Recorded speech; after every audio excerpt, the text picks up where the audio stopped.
everyone, welcome to Single and Married with Ezzy. Thank you for joining me. I'm excited to have you today.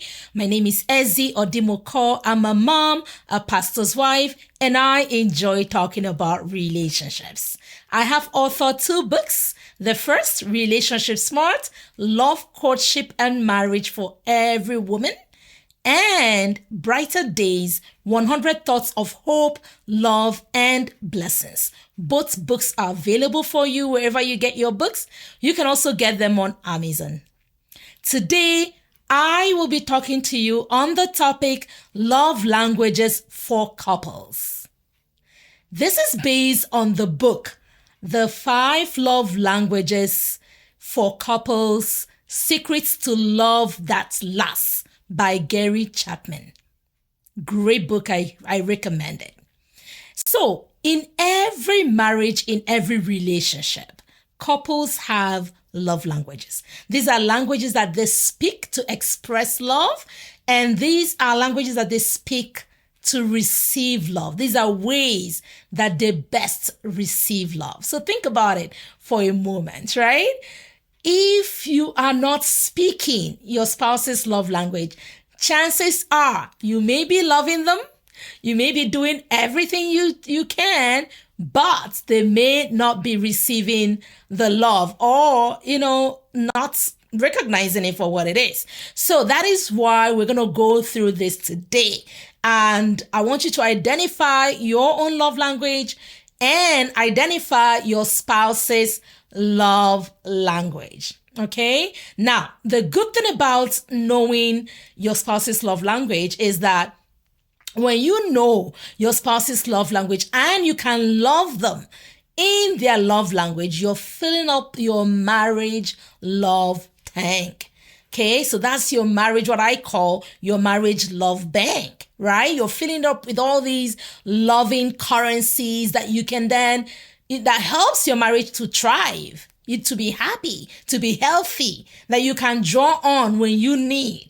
All right. So really, really important. If today is the first time joining me, share it, like it, subscribe, and invite your friends and family.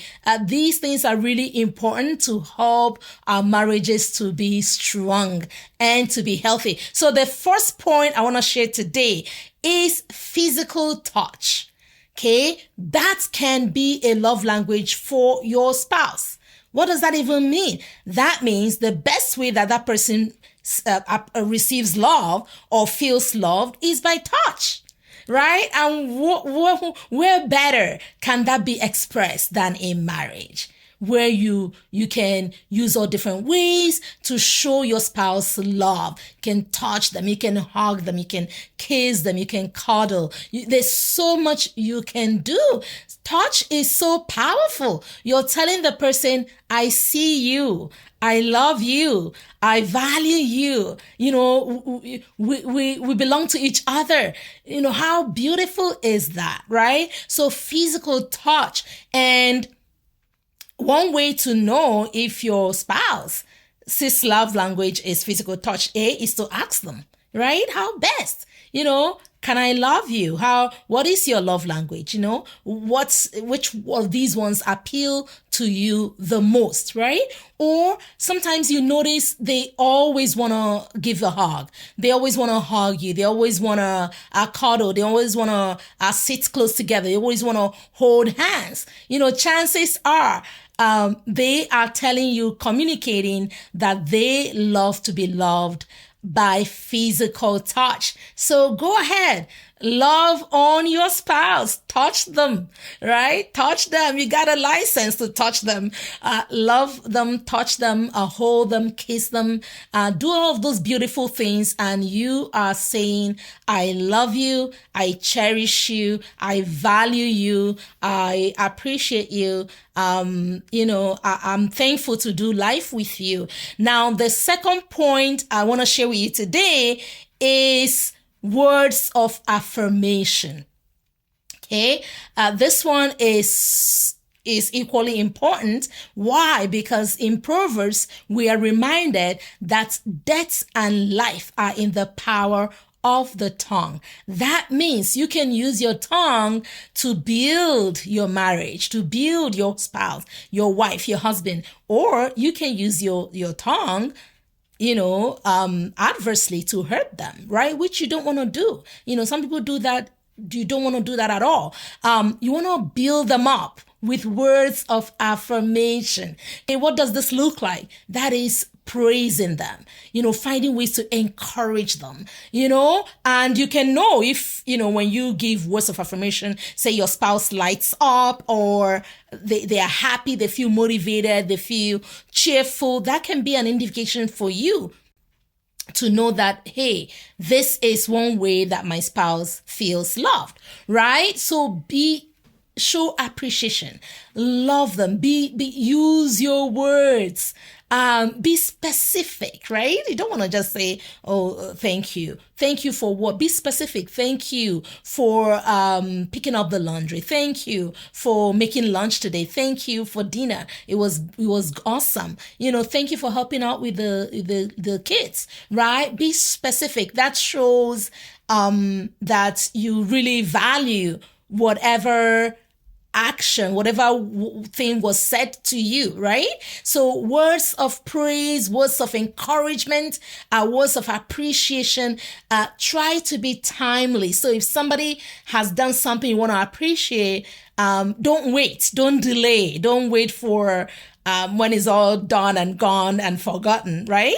Be timely to give that feedback, to say thank you for this, right? And then absolutely avoid old patterns of condemnation and negativity, things that like criticism, things like sarcasm, things like just complaining, just nitpicking on that person, nagging, right? For a person whose love language is words of affirmation, those negative words can actually hurt very deeply. So you don't want to tear down. You want to build. You want to build up. You want to build up your partner. You want to build up your wife. You want to build your spouse. Try it. Say something positive. Say something nice. Say something good. Say something motivating. Say something encouraging. Don't hold back.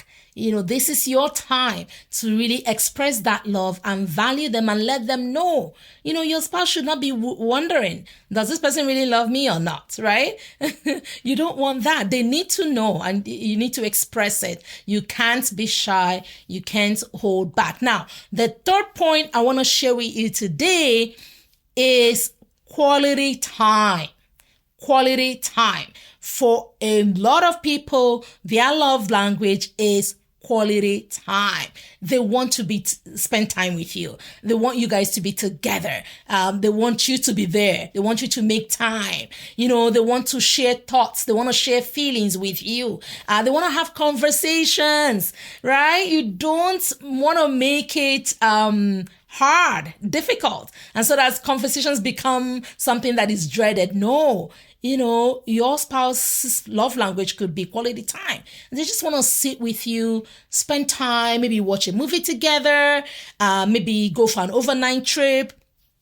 Ways you can do this are so many. You can include them in your activities, in your volunteer work. Say you're volunteering in church. You guys can work together. You can volunteer in the same department. You can help them, right? You can volunteer in the community together. You can plan date nights, schedule it, put it on the calendar, right? Share meals together. Take walks together. Whatever that you can do that brings you guys together, that is quality time. And so if your spouse's love language is quality time, but you're doing everything else, but you just are not there, you hear them complain, oh, you're never there. You're never there when I need you, right? That could be an indication that, their love language is quality time. But of course, you don't want to wait till they are complaining. Be intentional. Make time for you and your spouse time away from the kids, right? Because you guys were there first before the kids came, right? And you're going to be there after the kids go. So you need to feed your marriage. You need to build your marriage. You need to work on your marriage. You need to continue to be intentional about making quality time for both of you to connect, to understand each other, to converse, to commune, right? And just find that friendship and fellowship again. So there are a few more. I'm going to share those next week, but I hope that these few tips today have been helpful to you. Put them into practice. Ask, what is your love language? How can I love you best, right? And when you now know, be intentional about putting these tips into practice, and you will see a positive change in your marriage. So I will continue next week. Don't miss it now.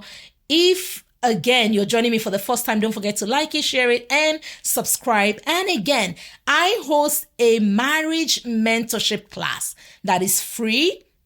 You can subscribe and register on my website. Just follow the prompts you see on the screen to be part of it.